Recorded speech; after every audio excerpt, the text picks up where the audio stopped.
بسم اللہ الرحمن الرحیم۔ السلام علیکم سامعین، کتاب زینب الکبریٰ سلام اللہ علیہا ولادت سے رحلت تک ہم مل کر پڑھ رہے ہیں کاشان بصیرت کے یوٹیوب چینل کے اوپر۔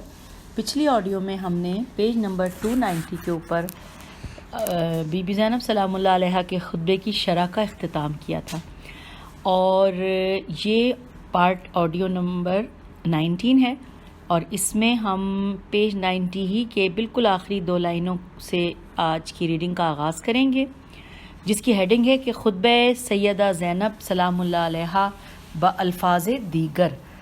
آئیے پڑھتے ہیں۔ لکھا ہے، سید ابن طاؤس نے جو خطبہ روایت کیا ہے وہ بھی پہلے خطبے کی مانند ہے، البتہ الفاظ میں تھوڑا سا رد و بدل ہے، ہم اسے بھی نقل کر دیتے ہیں۔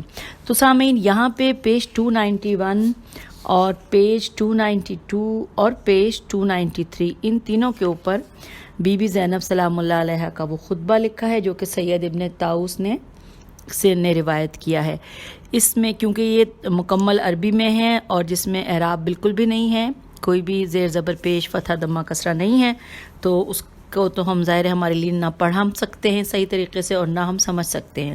اس لیے میں اتنا ضرور کروں گی کہ اس خطبے کے دوران قرآن پاک کی جن آیات کا ذکر ہے اور سورت کے حوالے کے ساتھ وہ میں آپ کو بتا دیتی ہوں کہ پیج 291 پہ بی بی نے اپنے خطبے میں سورہ الروم کی آیت نمبر 10 کا حوالہ دیا ہے، اور اس کے بعد سورہ آل عمران کی آیت نمبر 178 کا ذکر کیا ہے، اور اس کے بعد پیج 92 پہ میں دیکھ رہی ہوں یہاں پہ مجھے کوئی بھی قرآن کا حوالہ نظر نہیں آیا، اور پیج 293 کے اوپر بالکل خطبہ مکمل مجھے لگتا ہے ختم ہو گیا ہے، کیونکہ اس کے نیچے لکھا ہے کہ راوی کہتا ہے کہ سیدہ زینب سلام اللہ علیہا بنت امیر المومنین کھڑی ہوئیں اور فرمایا کہ انورٹڈ کاما میں کہ سب تعریفیں اس خدا کے لیے ہے جو عالمین کا رب ہے، درود و سلام ہو اس کے رسول اور ان کے اہل بیت علیہم السلام پر، خدا کا ارشاد برحق ہے، سورہ روم کی آیت نمبر 10۔ ترجمہ کہ پھر جن لوگوں نے برائی کی تھی ان کا انجام برا ہی ہوا، کیونکہ ان لوگوں نے اللہ کی آیتوں کو جھٹلایا تھا اور ان کے ساتھ مسخرہ پن کیا، انورٹڈ کاما کلوز۔ اے یزید، اس بات سے ہم پر زمین کے گوشے اور آسمان کے کنارے تنگ کر دیے اور ہمیں قیدیوں کی طرح ہکایا جا رہا ہے۔ تو نے یہ گمان کر لیا کہ ہم خدا کی نظر میں ذلیل اور تو عزیز و جلیل ہے؟ سوالیہ نشان۔ تو نے دیکھا کہ آج دنیا تجھے حاصل ہے اور تمام اسباب مجھے طمع ہیں، اور ہماری سلطنت تیرے قبضے و اقتدار میں ہے، اس لیے تو ناک چڑھا کر اترا رہا ہے اور مسرور و شاد کام ہو رہا ہے۔ ٹھہر، جلدی نہ کر، کیا تو خدا کا یہ فرمان بھول گیا؟ اب جب یہاں پہ لکھا ہے کہ خدا کا یہ فرمان بھول گیا، اس میں نیچے حاشیے میں بھی پڑھنے کو کہا ہے کہ جس میں لکھا ہے کہ سورہ آل عمران آیت نمبر 169 کا ترجمہ کہ جو لوگ خدا کی راہ میں قتل ہو گئے ان کو مردہ گمان نہ کرو، بلکہ وہ زندہ ہیں اور اپنے رب سے رزق پاتے ہیں، انورٹڈ کاما کلوز۔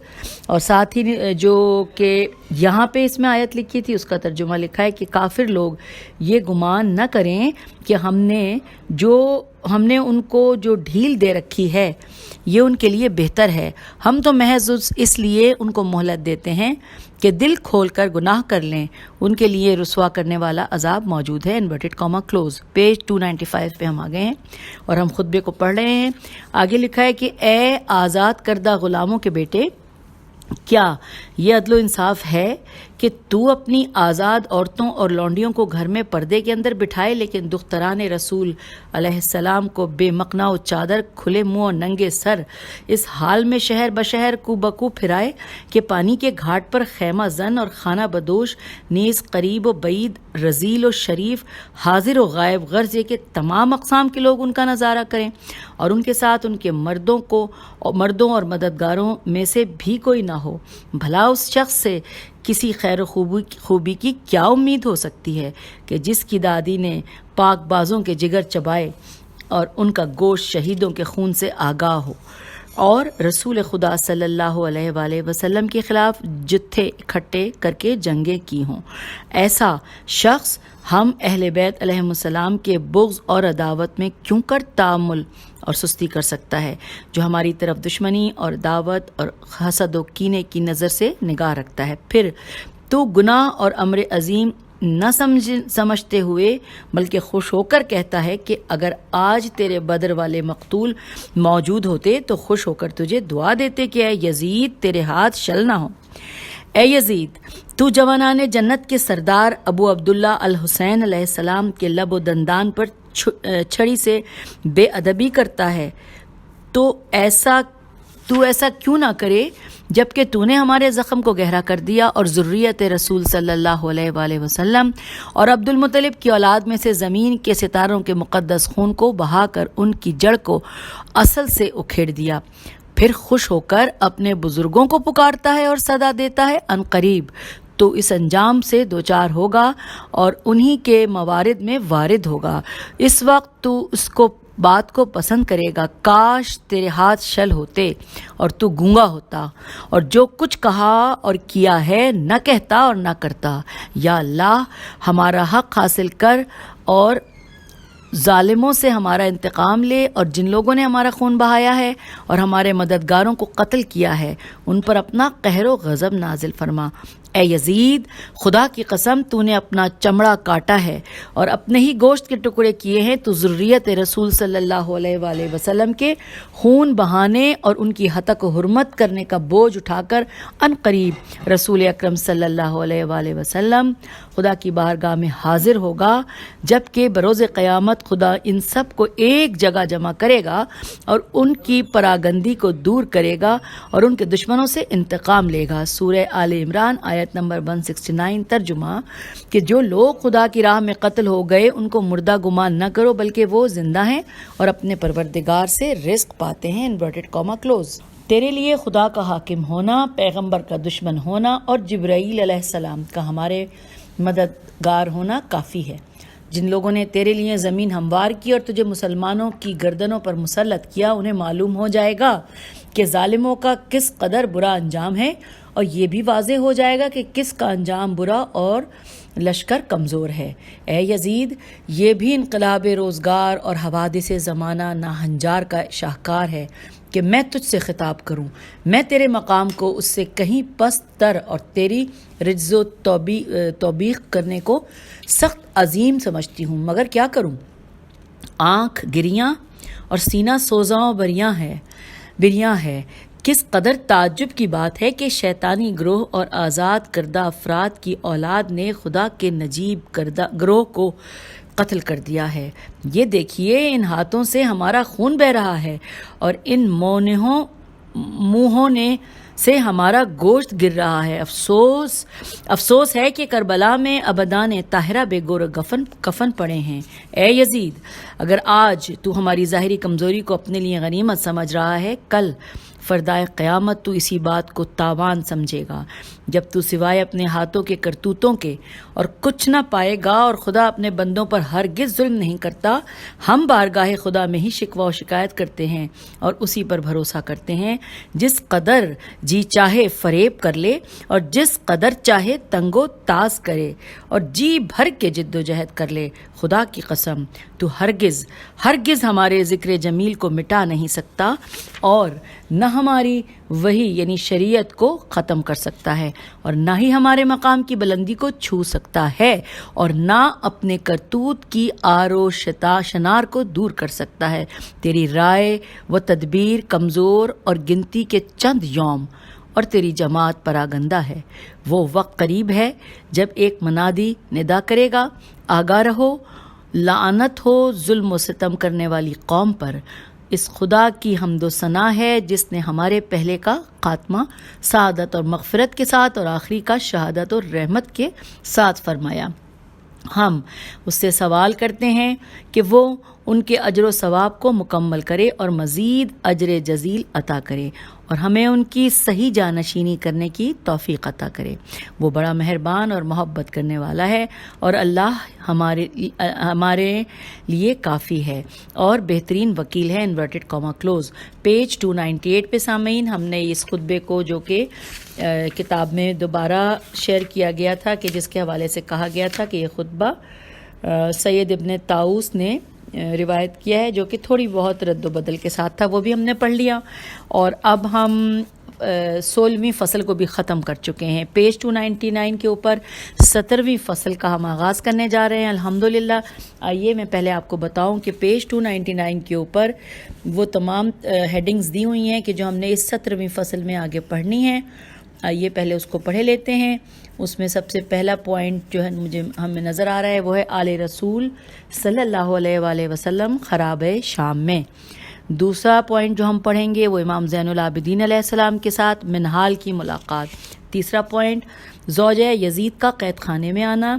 چوتھا پوائنٹ آل رسول علیہ السلام کا شام میں امام حسین علیہ السلام پر گریہ و ماتم۔ پانچواں پوائنٹ ہے امام زین العابدین علیہ السلام اور یزید لعن اللہ کی ملاقات۔ اور آخری اور چھٹا پوائنٹ جو ہم اس 17ویں فصل میں پڑھیں گے وہ ہے آل محمد علیہ السلام کی دمشق سے مدینہ روانگی۔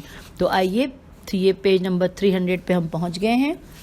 پہلی ہیڈنگ جو لکھی ہے وہ ہے آل رسول علیہ السلام خراب شام میں۔ آئیے پڑھتے ہیں۔ لکھا ہے دربار یزید کی پیشی کے بعد کیا ہوا؟ سوالیہ نشان۔ تاریخ بیان کرتی ہے کہ یزید نے حکم دیا تھا کہ خاندان رسول علیہ السلام کو ایسی جگہ قید کر کے رکھا جائے جو انہیں سردی اور گرمی سے نہ بچا سکے۔ چنانچہ قیدیوں کو ایسی ہی جگہ رکھا گیا۔ سورج کی گرمی اور براہ راست شعاعوں کے پڑنے کی وجہ سے ان کے چہروں کی رنگت بدل گئی تھی۔ یہ قافلہ جب تک شام میں رہا مسلسل امام علیہ السلام کی نوحہ خوانی میں مصروف رہا۔ بریکٹ میں کتاب کا حوالہ ہے الملحوف سید ابن طاؤس، صفحہ نمبر 219 بریکٹ کلوز۔ اگلی ہیڈنگ لکھی ہے امام زین العابدین کے ساتھ منہال کی ملاقات۔ لکھا ہے کہ کتاب انوار المانیہ الف لام نون عین میم الف نون یہ ہے میں منہال بن امرو دمشقی سے روایت ہے ایک دن میں بازار شام میں جا رہا تھا، اچانک میری ملاقات علی بن حسین علیہ السلام سے ہوئی۔ میں نے دیکھا کہ آپ علیہ السلام عصا کا سہارا لے کر چل رہے ہیں۔ آپ علیہ السلام کی ٹانگیں مثل سرکنڈوں کے کمزور اور پنڈلیوں سے خون جاری، اور آپ علیہ السلام کی رنگت زرد تھی۔ یہ حالت دیکھ کر میری آنکھوں میں آنسو ڈبڈبا آئے اور عرض کیا، اے فرزند رسول، آپ علیہ السلام کے حالات کیسے ہیں؟ امام علیہ السلام نے فرمایا، اس آدمی کی کیا حالت پوچھتے ہو جو یزید بن معاویہ کا قیدی ہو، جس کی مستورات نے پیٹ بھر کر غذا نہ کھائی ہو اور ان کے پاس سر ڈھانپنے کے لیے کپڑا موجود نہ ہو، دن کو روزہ اور رات کو گریہ و بکا کرتی ہیں۔ اے منہال، اس امت میں ہماری حالت وہی ہے جو آل فرعون میں بنی اسرائیل کی تھی۔ پیج 301۔ جو ان کے لڑکوں کو قتل کرتے تھے اور لڑکیوں کو زندہ چھوڑ دیتے تھے، بس ہمارے اور ان کے درمیان روز قیامت اللہ ہی فیصلہ کرے گا۔ اہل عرب اہل عجم کے بالمقابل فخر کرتے ہیں کہ جناب محمد مصطفیٰ صلی اللہ علیہ وآلہ وسلم عربی ہیں، اور قریش عرب کے بالمقابل فخر کرتے ہیں کہ حضرت صلی اللہ علیہ وآلہ وسلم قریشی تھے، مگر ہم ذریت و اطرت رسول صلی اللہ علیہ وآلہ وسلم ہیں، جن کی حالت یہ ہے کہ ہمارے حقوق غصب کر لیے گئے ہیں، پھر قتل کیا گیا اور وطن سے بے وطن کیا گیا۔ جب بھی یزید ہمیں بلاتا ہے تو ہم یہی خیال کرتے ہیں کہ اب وہ ہمیں قتل کر دے گا۔ اے منہال، ہمارے قید خانے کی چھت نہیں ہے جس کی وجہ سے ہم پر سورج کی دھوپ پڑتی ہے۔ منہال کا بیان ہے کہ میں ابھی امام علیہ السلام سے باتیں کر رہا تھا کہ زندان سے ایک بی بی باہر آئی اور کہا، نور چشمہ، آپ کہاں جا رہے ہیں؟ سوالیہ نشان۔ امام علیہ السلام نے مجھ سے اجازت چاہی اور زندان کی طرف روانہ ہوئے۔ میں نے پوچھا، یہ بی بی کون تھیں؟ امام علیہ السلام نے فرمایا، یہ میری پھوپھی زینب عالیہ بنت علی علیہ السلام اللہ علیہا ہیں۔ اب سامعین، یہاں پہ اشارہ ہے کہ ہم جا کے حاشیے میں پڑھیں۔ حاشیے میں لکھا ہے کہ معالی السبتین جلد نمبر 2 صفحہ نمبر 158، اور آگے لکھا ہے 14ویں فصل 12ویں مجلس انور النعمانیہ جزائری جلد 3 صفحہ نمبر 252۔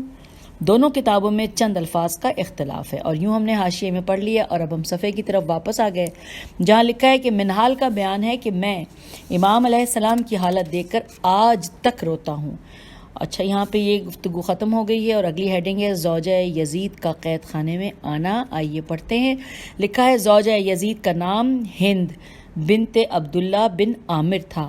باپ کے قتل ہونے کے بعد حضرت امیر المومنین علی علیہ السلام کے گھر میں آ گئیں اور ایک زمانے تک خدمت کرتی رہیں۔ صفحہ نمبر 302۔ جناب امیر المومنین کی شہادت کے بعد امام حسن مجتبیٰ علیہ السلام کے گھر میں منتقل ہو گئی۔ ہند ایک خوبصورت عورت تھی۔ معاویہ نے اسے طلب کیا اور یزید کے ساتھ اس کی شادی کر دی اور یوں اس نے بقیہ زندگی یزید کے گھر میں گزاری۔ ہند ہمیشہ مدینے سے آنے والے مسافروں کے ذریعے امام حسن علیہ السلام اور امام حسین علیہ السلام کے حالات سے مطلع ہونے کی کوشش کرتی رہی، لیکن جب امام حسین علیہ السلام شہید ہوئے تو ہند کو اس بارے میں پتہ نہ چلا۔ آل محمد علیہ السلام کا قافلہ جب شام میں وارد ہوا تو ایک عورت ہند کے پاس آئی اور قیدیوں کو دیکھنے کے لیے کہا۔ ہند نے بہترین لباس زیب تن کیا اور حکم دیا کہ قید خانے میں کرسی رکھی جائے تاکہ میں زمین پر نہ بیٹھوں۔ شام کے وقت ہند قید خانے کی طرف روانہ ہوئی۔ لونڈیوں نے مشل اٹھا رکھی تھی۔ جب سیدہ زینب کبریٰ سلام اللہ علیہا کی اس پر نگاہ پڑی تو ام کلثوم سلام اللہ علیہا نے سے فرمایا، بہن کیا تو اس کنیز کو جانتی ہے؟ سوالیہ نشان۔ جناب ام کلثوم سلام اللہ علیہا نے فرمایا، نہیں۔ جناب زینب سلام اللہ علیہا نے فرمایا، یہ ہماری کنیز ہند بنت عبداللہ ہے۔ یہ سن کر جناب ام کلثوم سلام اللہ علیہا خاموش ہو گئیں اور سر جھکا لیا۔ اسی طرح جناب سیدہ زینب سلام اللہ علیہا نے بھی اپنا سر جھکا لیا۔ ہند جب جناب زینب عالیہ کے قریب کرسی پر بیٹھ گئی اور جناب سیدہ علیہ السلام سے کہا کہ اپنا سر اٹھاؤ، بی بی سلام اللہ علیہا خاموش رہیں اور کوئی جواب نہ دیا۔ ہند نے پوچھا، آپ کہاں کی رہنے والی ہیں؟ بی بی نے جواب دیا، مدینے کی۔ ہند نے جب لفظ مدینہ سنا تو کرسی چھوڑ کر نیچے بیٹھ گئی۔ بی بی نے پوچھا، تم نے کرسی کیوں چھوڑ دی؟ Page number 303۔ ہند نے عرض کیا، کیونکہ آپ سلام اللہ علیہ کا وطن مدینہ ہے، اس اجلال و عظمت کے باعث میں زمین پر بیٹھی ہوں۔ ہند نے عرض کیا، بی بی میں چاہتی ہوں کہ میں مدینے میں آپ کے گھر کے متعلق دریافت کروں۔ بی بی نے فرمایا، جو جی چاہے پوچھو۔ ہند نے عرض کیا، میں تجھ سے علی علیہ السلام ابن ابی طالب علیہ السلام کے گھر کے متعلق پوچھنا چاہتی ہوں۔ بی بی نے فرمایا، آپ کو علی ابن ابی طالب علیہ السلام کے گھر سے کیا واسطہ؟ ہند نے کہا، میں ان کے ہاں کنیز رہ چکی ہوں۔ بی بی نے فرمایا، ان کے متعلق تم کیا دریافت کرنا چاہتی ہو؟ ہند نے کہا، میں آپ سلام اللہ علیہ سے حسین علیہ السلام کے بھائیوں اور اولاد کے متعلق سوال کرنا چاہتی ہوں اور ان کی بہن زینب سلام اللہ علیہ و کلثوم سلام اللہ علیہ اور باقی مخدرات عصمت کے متعلق معلوم کرنا چاہتی ہوں۔ یہ سن کر بی بی رو پڑی اور کہنے لگیں کہ تم خاندان علی علیہ السلام کے متعلق دریافت کرنا چاہتی ہو؟ ہم بنات رسول صلی اللہ علیہ وآلہ وسلم ہیں۔ یزید کے سامنے جو سر موجود ہے وہ حسین علیہ السلام ابن علی علیہ السلام کا ہے، اور عباس علیہ السلام اور باقی شہداء زمین کربلا پر بے گور و کفن اور بلا سر موجود ہیں۔ وہ جو بیمار اور کمزور ہے وہ علی علیہ السلام زین العابدین علیہ السلام ابن حسین علیہ السلام ہے۔ میں زینب عالیہ ہوں، یہ ام کلثوم ہے اور یہ باقی اولاد فاطمہ زہرا سلام اللہ علیہا ہیں۔ یہ سن کر ہند نے اپنے منہ پر تماچے مارے اور شدید گریہ و بکا کرتے ہوئے بے ہوش ہو گئی۔ جب افاقہ ہوا تو سیدہ زینب سلام اللہ علیہا نے فرمایا، اے ہند اپنے گھر جاؤ، مجھے تمہارے شوہر یزید کے متعلق تمہارے بارے میں خوف ہے۔ Page number 304۔ ہند نے عرض کیا، بخدا میں اس وقت تک گھر نہیں جاؤں گی جب تک میں اپنے مولا اور سردار امام حسین علیہ السلام پر نوحہ نہ کر لوں اور تمام مستورات ہاشمیہ کو اپنے مکان پر نہ لے جاؤں۔ ہند یہ کہہ کر حسرت سے بیویوں کی طرف دیکھنے لگی اور اپنے سر سے چادر اتاری اور پیادہ پا دربار کی طرف چل پڑی۔ دربار میں جا کر یزید سے بولی، اے یزید، تو نے حکم دیا تھا کہ امام حسین علیہ السلام ابن فاطمہ سلام اللہ علیہ بنت رسول صلی اللہ علیہ وآلہ وسلم کے سر اقدس کو میرے دروازے پر لٹکا دو۔ یزید اس وقت اپنے تخت پر بیٹھا ہوا تھا اور اس کے سر پر یاقوت اور جواہر سے مرصع تاج تھا۔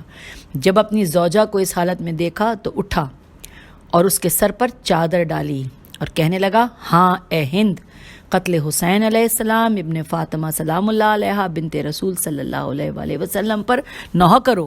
اللہ قتل کرے عبید اللہ ابن زیاد کو کہ اس نے حسین علیہ السلام ابن علی علیہ السلام کو شہید کیا۔ ہند نے جب دیکھا کہ یزید نرمی سے گفتگو کر رہا ہے تو کہنے لگی، تیرا برا ہو ہے یزید، تجھے میری حمیت کا خیال تو آیا، لیکن بنات رسول صلی اللہ علیہ وآلہ وسلم کے متعلق تجھے ایسا خیال کیوں نہ آیا؟ تو نے ان کو سرے اریاں کر کے زندہ میں قید کر دیا ہے۔ خدا کی قسم میں اس وقت تک گھر نہیں جاؤں گی جب تک بنات رسول صلی اللہ علیہ وآلہ وسلم کو اپنے گھر نہ لے جاؤں۔ یزید نے ایسا کرنے کا حکم دیا تو بنات رسول صلی اللہ علیہ وآلہ وسلم کو گھر لے گئی، جہاں پر آل ابی سفیان کی عورتوں نے ان کا استقبال کیا اور بنات پیغمبر صلی اللہ علیہ وآلہ وسلم کے ہاتھوں اور پاؤں کے بوسے لیے، پھر زیورات اتار کر 3 دن تک خاندان رسول صلی اللہ علیہ وآلہ وسلم کے ساتھ گریہ وزاری کرتی رہیں۔ سامعین، یہ حوالے کے لیے بریکٹ میں کچھ کتابوں کے نام ہیں، وہ میں پڑھ رہی ہوں۔ معالی السبتین جلد نمبر 2 صفحہ نمبر 164، 14ویں فصل 16ویں مجلس تاریخ تبری جلد 5 صفحہ نمبر 465، کتاب الایقاد صفحہ نمبر 180 اور دیگر مآخذ۔ اور یہاں پر ہم نے اس ٹاپک کو ختم کیا اور پیج 305 پہ ہم آ گئے۔ اگلی ہیڈنگ ہے آل رسول علیہ السلام کا شام میں امام حسین علیہ السلام پر گریہ و ماتم۔ تاریخ کے مطالعے سے پتہ چلتا ہے کہ شام کی اکثر آبادی حکومت بنی امیہ سے متنفر ہو گئی اور شام کے حالات روز بروز بد سے بدتر ہوتے گئے۔ جب یزید نے یہ دیکھا تو ذریت رسول صلی اللہ علیہ وآلہ وسلم کو ایک خاص مقام کی طرف منتقل کر دیا، جہاں پر آل ابی سفیان کی عورتوں نے بنات پیغمبر صلی اللہ علیہ وآلہ وسلم کا استقبال کیا۔ اسی طرح تاریخ میں یہ بھی آیا ہے کہ یزید نے آل محمد صلی اللہ علیہ وآلہ وسلم سے استدعا کی کہ آپ یہیں پر رہنا پسند کرتے ہیں یا مدینہ کی طرف جانا پسند کرتے ہیں۔ آل محمد علیہ السلام کی طرف سے جواب ملا کہ ہم امام حسین علیہ السلام پر نوحہ کرنا چاہتے ہیں۔ یزید نے کہا کہ جو چاہے کرو، آپ علیہ السلام کو اجازت ہے۔ پھر دمشق کے مکانوں کو خالی کرایا گیا۔ اجازت ملنے کے بعد شام میں مقیم تمام ہاشمی اور قریشی اور خواتین نے سیاہ لباس پہنے اور 7 روز تک گریہ و ماتم کیا۔ 8ویں روز مدینہ جانے کا ارادہ فرمایا۔ یزید نے محمل حاضر کرنے کا حکم دیا اور بہت سا مال دیتے ہوئے کہا کہ یہ مال تمہاری مصیبتوں کا معاوضہ ہے۔ جناب ام کلثوم سلام اللہ علیہ نے فرمایا، اے یزید، تو کتنا بے حیا و بے شرم ہے، تو ہمارے بھائی اور اہل بیت علیہ السلام کو قتل کرتا ہے اور ہمیں ان کا معاوضہ دینا چاہتا ہے۔ پس خاندان عصمت و طہارت نے تمام مال یزید کو واپس لوٹا دیا اور کچھ بھی نہ لیا۔ اس کا حوالہ بریکٹ میں موجود ہے، بہار الانوار جلد نمبر 45 صفحہ نمبر 196 اور 197، اور یہاں پہ بریکٹ کلوز ہو گیا ہے۔ اگلا پیراگراف ہے، آئیے پڑھتے ہیں۔ لکھا ہے، کچھ کتب تاریخ میں مذکور ہے کہ بی بی زینب سلام اللہ علیہ نے یزید سے اپنے بھائی کی عزاداری کی اجازت طلب کی۔ اس نے اجازت دی اور بیبیوں کو دارالحجارہ میں منتقل کیا گیا۔ وہاں پورے 7 دن بیبیوں نے ماتم کیا اور روزانہ شام کی لاتعداد عورتیں ماتم میں شرکت کرتی تھیں۔ پیج 306، لوگوں نے ارادہ کیا کہ یزید کے محل پر حملہ کر کے اسے قتل کر دیا جائے۔ مروان کو اس کا علم ہوا تو اس نے یزید سے کہا کہ حالات بدل چکے ہیں، اب اہل بیت کو یہاں ٹھہرانا تمہارے لیے مناسب نہیں ہے، انہیں رہائی دو اور انہیں واپس حجاز روانہ کرو۔ چنانچہ یزید نے قیدیوں کی واپسی کا انتظام کیا اور انہیں مدینہ پہنچایا، اور یہ حوالہ ہے بریکٹ میں کتاب کامل البہائی۔ اگلی ہیڈنگ ہے امام زین العابدین علیہ السلام اور یزید کی ملاقات۔ آئیے پڑھتے ہیں۔ لکھا ہے، کتب تاریخ میں مذکور ہے کہ یزید اللعان نے امام زین العابدین علیہ السلام سے 3 حاجتیں پوری کرنے کا وعدہ کیا۔ تو امام علیہ السلام نے فرمایا، میری پہلی حاجت ہے کہ مجھے میرے سردار اور باپ امام حسین علیہ السلام کا سر مقدس دکھایا جائے تاکہ میں اس کی زیارت کر لوں اور ان سے وداع کر لوں۔ دوسرا یہ کہ ہمارا لوٹا ہوا مال و اسباب واپس کر دو۔ تیسری حاجت یہ ہے کہ اگر تو میرے قتل کا ارادہ رکھتا ہے تو کوئی امین آدمی مقرر کر جو ان مستورات کو ان کے جد نامدار کے حرم میں پہنچا دے۔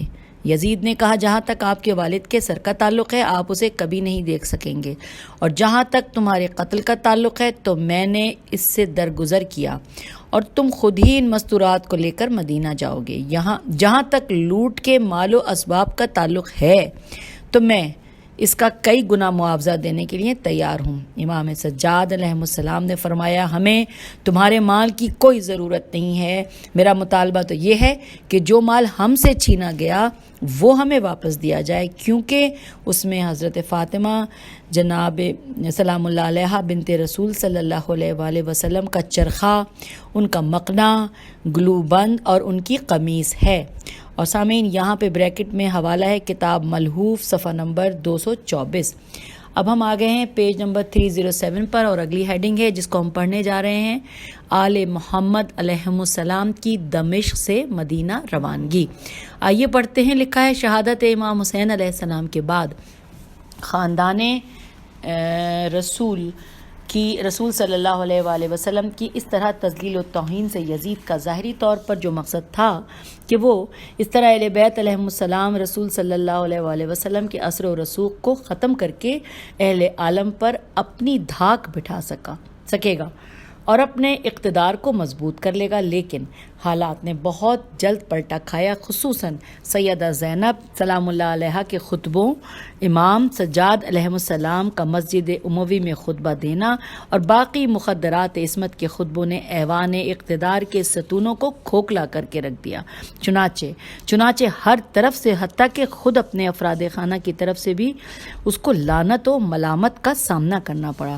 ملک پہ انقلاب کے آثار نمودار ہونے لگے، خانہ جنگی کا شدید خطرہ پیدا ہو گیا۔ یزید کو بدلتے ہوئے آثار و حالات کی سنگینی کا پورا احساس ہو گیا، اس لیے ان حالات میں اس نے اپنی سلطنت کی حفاظت و بقا اس امر میں دیکھی کہ شہادت حسین علیہ السلام کی ذمہ داری ابن زیاد پر ڈال کر اس سے اپنی براءت کا اظہار کرے اور اسیران آل محمد علیہ السلام کی جلد رہائی کے احکام جاری کرے۔ چنانچہ اس نے ایسا ہی کیا اور نعمان بن بشیر کو بہترین سواریاں دے کر اہل بیت علیہ السلام میں محمد صلی اللہ علیہ وآلہ وسلم کو شام سے مدینہ لے جانے کا حکم دیا اور کہا کہ انہیں عزت و احترام کے ساتھ مدینہ پہنچا دو۔ جب یزید نے محسوس کیا کہ ہر طرف سے اس پر لعنت پڑ رہی ہے اور حد یہ ہے کہ اس کی بیوی بھی اس سے نفرت کرتی ہے تو اس کی سوچ بدل گئی۔ جو لعین پہلے یہ کہتا تھا کہ بنی ہاشم نے حکومت کے لیے ڈھونگ رچایا تھا، کوئی وحی آئی تھی اور نہ ہی کوئی فرشتہ اترا تھا، اب بدلے ہوئے حالات میں اس نے یہ موقف اختیار کیا کہ یہ سب ابن زیاد کا کیا دھرا ہے، میں نے اسے قتل حسین کا حکم نہیں دیا تھا۔ یزید کی پرانی اکڑ پھوں اور اس کا تکبر حالات کی وجہ سے نرمی اور احترام میں بدل گیا۔ جی ہاں، جو سیاست حالات کے تابع ہو اس میں اس طرح کی اچانک تبدیلیاں واقع ہوتی رہتی ہیں۔ چنانچہ یزید نے نعمان بن بشیر کو حکم دیا کہ وہ آل محمد علیہ السلام کی شام سے مدینہ روانگی کا انتظام کرے۔ اب سامعین انورٹڈ کاما میں ورڈ لکھا ہے الفصول المہمہ، اور اس میں لکھا ہے کہ کیونکہ یہ کتاب کا نام ہے، اس میں مرقوم ہے کہ یزید نے نعمان بن بشیر کو حکم دیا کہ وہ آل رسول علیہ السلام کو مدینہ پہنچانے کا انتظام کرے۔ اس نے ایک امین شخص کو مقرر کیا، اس نے اپنے ساتھ کچھ فوجیوں کو ساتھ لیا اور خاندان رسول صلی اللہ علیہ وآلہ وسلم کی نگہبانی کرتے ہوئے روانہ ہوئے۔ جہاں کہیں رسول صلی اللہ علیہ وآلہ وسلم رسول زادیاں آرام کرنا چاہتی تھیں تو ان کا فوجی دستہ ان سے کچھ فاصلے پر چلا جاتا تھا۔ الغرض نعمان بن بشیر نے پوری عزت و احترام سے قافلے کی نگہبانی کی تھی۔ تو یوں سامعین ہم نے پیج 308 کے اوپر 17ویں فصل کا اختتام کر لیا ہے، ہم نے یہاں تک پڑھ لیا ہے۔ انشاءاللہ اگلی آڈیو میں ہم 18ویں فصل سے پڑھنے کا آغاز کریں گے۔ خدا حافظ، فی امان اللہ۔